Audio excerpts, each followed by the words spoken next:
Stories Tamil. இந்த கதை ஒரு அப்பா அம்மா குருவி தன்னோட மகக்குருவி மேலே எவ்வளோ பாசம் வச்சிருக்கு அப்படிங்கிற பற்றின கதை. அந்த மகக்குருவி அவங்க அப்பா அம்மா மேலே எவ்வளோ பாசம் வச்சிருக்கு, கடைசியில் அவங்க அப்பா அம்மாவுக்கு இந்த குருவி என்ன தான் பண்ணுச்சு அப்படிங்கிற ஒரு கதை தான். இந்த கதையோட குட்டி குருவி பேர் இலக்கணா. இலக்கணா ஸ்கூல்லேருந்து அப்போ தான் வரா. வீட்டுக்கு வந்ததும், அம்மா நான் வீட்டுக்கு வந்துட்டேம்மா அப்படின்னு சொல்லி சொல்கிறான். அதை கேட்ட அம்மா குருவியும், வா இலக்கணா, இன்னைக்கு எப்படி போச்சு ஸ்கூல்லாம், நல்லா போச்சா அப்படின்னு சொல்லி கேட்குறாங்க. அதுக்கு இலக்கணாவோ, ஏம்மா இப்படி டெய்லி இதையே கேட்குறீங்க, அம்மா எனக்கு நாளைக்கு 3000 ரூபா வேணுமா, எங்கள் ஸ்கூலில் ட்ரிப்பு போட்டிருக்காங்க அப்படின்னு சொல்லி சொல்கிறான். அதுக்கு அம்மாவோ, எந்த ட்ரிப்பு, எங்கே போகிறீங்க எல்லாம் அப்படின்னு சொல்லி கேட்குறாங்க. என்னம்மா நீங்கள், நான் ட்ரிப்புக்கு காசு வேணும்னு தானே கேட்குறேன், எங்கே போகிற, எதுக்கு போகிற, ஏன் இவ்வளோ கேள்வி கேட்குறீங்க அப்படின்னு சொல்லி சொல்லுது இலக்கணா. அதுக்கு அம்மா குருவி சொல்கிறாங்க, எங்கே போகிறேன்னு கேட்டால் எங்கே போகிறேன்னு சொல்லணும்ல நீ, அதுக்கு ஏன் நீ இப்படி பேசுகிற அப்படின்னு சொல்லி கேட்குறாங்க. அதுக்கு இலக்கணாவோ, கேரளாவுக்கு தாம்மா போகிறோம், 3000 ரூபா ட்ரிப்புக்கு சொல்லியிருக்காங்க, நாளைக்கு எனக்கு கொடுத்துருங்கம்மா அப்படின்னு சொல்லி சொல்கிறான். என்கிட்டலாம் காசு இல்லை இலக்கணா, நீ அப்பாட்ட வந்தோன்னு கேளு, உங்கள் அப்பா சரின்னு சொல்லிட்டாங்கன்னா நீ போ, இல்லைனா வீட்டிலையே இரு அப்படின்னு சொல்லி சொல்கிறாங்க அம்மா குருவி. அதுக்கு உடனே இலக்கணா, நான் அதுக்கு அப்பாட்டே கேட்டிருப்பேம்மா, உங்கள்கிட்ட போய் கேட்டேன் பாருங்கள், என்னைய சொல்லணும் முதல்ல அப்படின்னு சொல்லிட்டு அம்மாட்ட கோவமாக பேசிட்டு ரூம்குள்ளே போயிட்டா. அப்பா குருவி அப்போ தான் வேலை முடிச்சுட்டு வீட்டுக்கு வராங்க. வீட்டுக்கு வந்ததும் இலக்கணா போயிட்டு, அப்பா எனக்கு நாளைக்கு டூர் போட்டிருக்காங்கப்பா, எப்படியாவது 3000 ரெடி பண்ணித்தாங்கப்பா அப்படின்னு சொல்லி கேட்குறா. அதுக்கு அப்பா குருவியும், இல்லைம்மா இந்த மாதம் ரொம்ப டைட்டாக போகுதுடா சொல்லும், அதனால் அப்பாவோட கஷ்டத்தை புரிஞ்சுக்கோடா, டூர்லாம் வேணாண்டா அப்படின்னு சொல்லி சொல்கிறாங்க. அதுக்கு இலக்கணாவோ, ஏம்மா இப்படி பண்ணுறீங்க, அப்பா அம்மா 2 பேருமே ஒரே மாதிரியே இருக்கீங்க, எனக்கு உங்கள் கூட இருக்கவே பிடிக்கவே இல்லை, எது கேட்டாலும் இல்லை இல்லை இதையே சொல்கிறீங்க, ஒரு 3000 தானே கேட்குறேன், உங்களுக்குலாம் கொடுக்க அப்படி என்ன யோசிக்கிறீங்க, நான் டூர் போகணுன்னு தானே கேட்குறேன், எல்லாரும் போவாங்க, நான் மட்டும் இங்கே இருக்கணும், போங்க, ஐ ஹேட் யூ அப்படின்னு சொல்லிட்டு வீட்டுக்குள்ளே போய் கதவை அடைச்சிக்கிறா. ஒரு வாரமும் ஆச்சு. இந்த இலக்கணாவோ அவங்களோட அப்பா அம்மாட்ட பேசவே மாட்டேங்கிறா. ஓரளவு பேசுகிறான், அப்புறம் பார்த்தா திட்டிட்டு போகிறான். அதனால் அப்பா அம்மாவுக்கு ரொம்ப வருத்தமாகி போச்சு. என்ன இது, நம்ம பெத்த பிள்ளை நம்மள்ட்ட இப்படி நடந்துக்குதே அப்படின்னு சொல்லிட்டு ரொம்ப வருத்தமாக இருக்காங்க. அதுக்கு அப்பா குருவி அம்மா குருவிக்கிட்ட சொல்கிறாங்க, விடு கவலைப்படாத, 3 நாளில் அவளுக்கு பிறந்தநாள் வருது, நம்ம பிறந்தநாள் பரிசாக நம்ம கொடுக்க வேண்டிய விஷயத்த நம்ம கொடுப்போம், கண்டிப்பாக அவள் மனசு மாறும் அப்படின்னு சொல்லி சொல்கிறாங்க. அதுக்கு அம்மா குருவியோ, என்னங்க சொல்கிறீங்க, அந்த கிஃப்ட்டை கொடுக்க போகிறீங்களா, இந்த உலகத்திலேயே எந்த அப்பா அம்மாவும் கொடுக்க முடியாத ஒரு கிஃப்ட்டை நீங்கள் கொடுக்க போகிறீங்க, கண்டிப்பாக நம்ம பொண்ணு மனசு மாறுவா அப்படின்னு சொல்லி சந்தோஷமாக சொல்கிறாங்க. நான் இந்த விஷயத்தையே மறந்துட்டேங்க, இப்போ தான் நீங்கள் சொல்லவும் ஞாபகம் வருது, எங்கே எனக்கு காமிங்க அப்படின்னு சொல்லி கேட்குறாங்க. இல்லை அதெல்லாம் முடியாது, நான் என் பொண்ணுகிட்ட தான் கொடுப்பேன், நீ என் பொண்ணுகிட்ட இருந்து வேணால் பார்த்துக்கோ, அந்த பார்த்ததுக்கப்புறம் நம்ம பொண்ணு கண்டிப்பாக நல்ல பொண்ணாக மாறி நம்மக்கிட்ட நல்லா பேசுவா அப்படின்னு சொல்லி சொல்கிறாங்க. இலக்கணாக்கு பர்த்டேவும் வந்துருச்சு. எல்லா ஃப்ரெண்ட்ஸையும் வீட்டுக்கு கூப்பிட்டுருந்தா. அவளோட ஃப்ரெண்ட்ஸான கிளி, அதுக்கப்புறம் நிறைய பறவைகள், அதுக்கப்புறம் மிருகங்கள்னு சொல்லி எல்லாருமே அவள் வீட்டுக்கு வந்திருந்தாங்க. ஒரு சின்ன பார்ட்டி மாதிரி அரேஞ்ச் பண்ணியிருந்தாங்க. எல்லாத்துக்கும் ஒரே எக்ஸைட்மெண்ட். அவங்களோட அப்பா அம்மா நம்மளோட இலக்கணாக்கு என்ன கிஃப்ட் கொடுப்பாங்க, ஏதாவது மேக்கப் ஐட்டம்ஸ் ஏதாவது வாங்கி தருவாங்களா, இல்லை வந்துட்டு ஏதாவது செயின் கோல்டில் வாங்கி தருவாங்களா, இல்லை ரிங் ஏதாவது வாங்கி தருவாங்களா, இல்லை என்ன தான் வாங்கி தருவாங்க அப்படின்னு சொல்லிட்டு எல்லா ஃப்ரெண்ட்ஸும் அவங்களுக்குள்ளேயே பேசிகிட்டு இருந்தாங்க. பார்ட்டியில் கேக்கு வெட்டுற நேரமும் வந்துச்சு. இலக்கணா கேக்கு வெட்டி எல்லாத்துக்கும் அவங்களோட அப்பா அம்மாக்கெலாம் ஊட்டி விட்டு அவளோட ஃப்ரெண்ட்ஸ் எல்லாத்துக்கும் வெட்டி கொடுத்துட்டா. இதுக்கப்புறம் கிஃப்ட் கொடுக்குற டைமும் வந்துச்சு. எல்லோரும் ஒரே ஆவலாக எதிர்பார்த்துட்டு இருந்தாங்க என்ன கிஃப்ட் கொடுப்பாங்க அப்படின்னு சொல்லிட்டு. அவங்க அப்பா அம்மா வந்துட்டு ஒரு லெட்டரை எடுத்து கொடுத்தாங்க. இதில் ஒரு ஐடி பாஸ்வேர்டு இருக்குது, இதை தனியாக நீ போட்டு பார்த்து யூஸ் பண்ணிக்கோ, இப்போ எல்லாரும் முன்னாடி இதை நீ ஓப்பன் பண்ண வேணாம் அப்படின்னு சொல்லி சொன்னாங்க. அவளுக்கு ஒரே எக்ஸைட்மெண்ட், என்னடா அது நம்ம அப்பா அம்மா எதோ கொடுப்பாங்கன்னு நினச்சோம், என்னோட 18வது வயசு பர்த்டேக்கு இந்த மாதிரி ஒரு கிஃப்ட்டை கொடுத்துருக்காங்களே, அப்போ கண்டிப்பாக இதில் என்னமோ இருக்குது அப்படின்னு சொல்லி சொல்கிறாங்க. அப்போயே அவங்க அப்பா அம்மா சொல்கிறாங்க, இந்த உலகத்திலேயே எந்த அப்பா அம்மாவும் இது வரைக்கும் அவங்களோட பிள்ளைக்கு கொடுக்காத ஒரு கிஃப்ட்டை நான் உனக்கு கொடுத்துருக்கேன், இது ரொம்ப உபயோகமான ஒரு கிஃப்ட்டுன்னு நான் நம்புகிறேன், அதனால் தனியாக நீ இதில் இருக்க விஷயத்த நீ பாரு அப்படின்னு சொல்லி சொல்கிறாங்க. ஓகேப்பா நான் கண்டிப்பாக பார்க்குறேன் அப்படின்னு சொல்லிட்டு அவள் கோவத்தில் ரொம்ப பேசாமல் குறைவாக பேசிட்டு போயிடுறா. நைட்டு பர்த்டே பார்ட்டியெல்லாம் முடிச்சுட்டு அவளோட ரூமில் தனியாக உட்காந்து அந்த கிஃப்ட்டை ஓப்பன் பண்ணி பார்க்குறா. அதில் ஒரு இமெயில் ஐடியும் ஒரு பாஸ்வேர்டும் இருந்துச்சு. அந்த இமெயில் ஐடி பாஸ்வேர்டை அவளோட ஃபோனில் போட்டா. போட்டதுக்கப்புறம் பார்த்தா ஒரு வீடியோ வந்துச்சு. அந்த வீடியோவில் என்ன இருந்துச்சுன்னு பார்த்தீங்க அப்படின்னா, அவளோட அப்பா அவள் பிறந்த அன்னைக்கு தான் அந்த இமெயில் ஐடியை க்ரியேட் பண்ணதாகவும் சொல்லியிருப்பார்.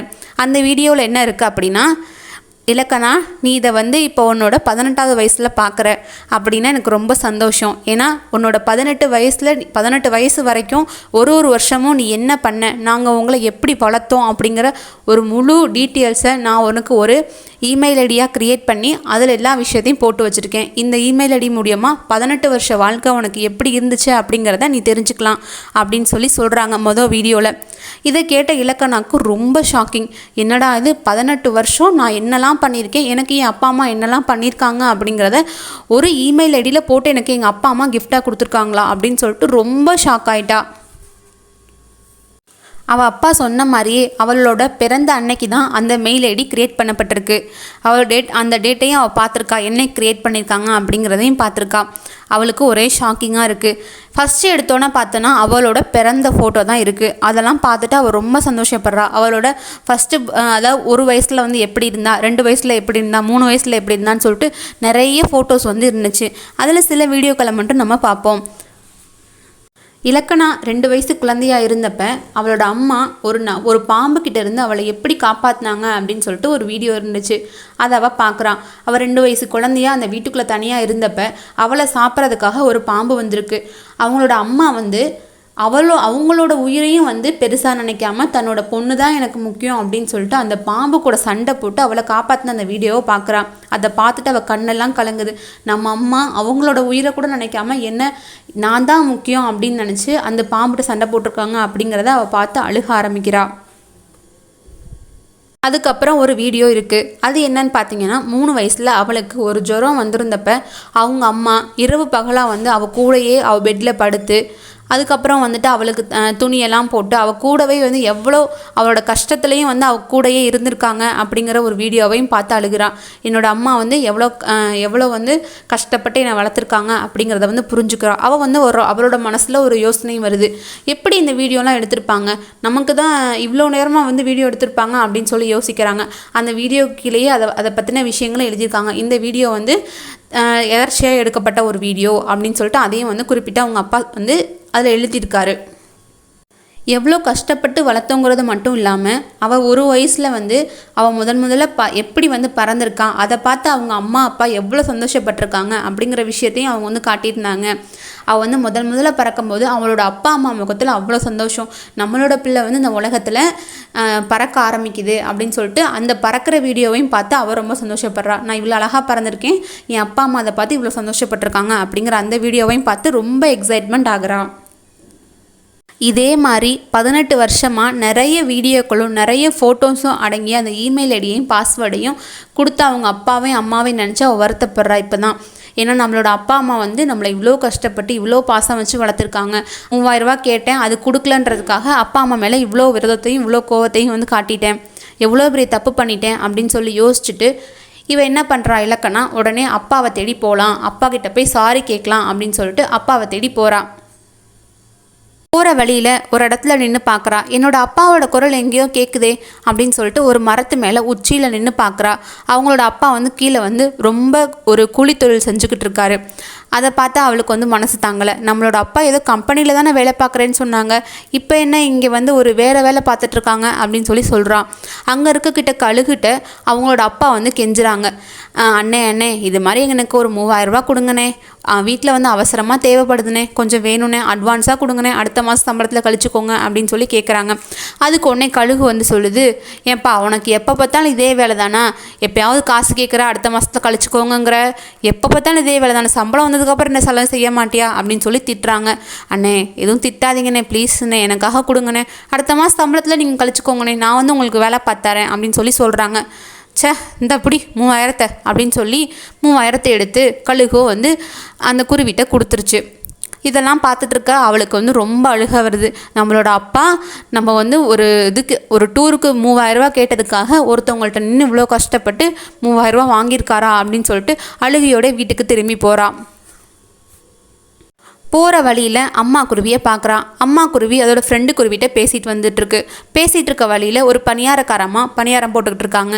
அதை பார்த்து அந்த அம்மா குருவி, என்னோட பொண்ணு இலக்கணாக்கு பணியாரம்னா ரொம்ப பிடிக்கும், அதனால் நான் வாங்கிட்டு வந்துடுறேன் அப்படின்னு சொல்லி வாங்கிட்டு, இன்னும் 1-2 எக்ஸ்ட்ரா கூட வைங்க, ஏன்னா என்னோடய பொண்ணுக்கு ரொம்ப பிடிக்குங்க, பணத்தெல்லாம் நினச்சி யோசிக்காதீங்க அப்படின்னு சொல்லவும், அதையும் இலக்கணா பார்த்துட்டு ரொம்ப அழுகிறா. நம்மளோட அப்பா அம்மா நம்ம எவ்வளோ தப்பு பண்ணாலும் நம்ம மேலே இவ்வளோ பாசமாக இருக்காங்களே, ஆனால் நம்ம தான் அதை புரிஞ்சுக்காம 2-3 வாரம் பேசாமல் அவங்கள திட்டிட்டோமே அப்படின்னு சொல்லிட்டு திருப்பி அழுதுகிட்டே வீட்டுக்கு போயிடுறான்.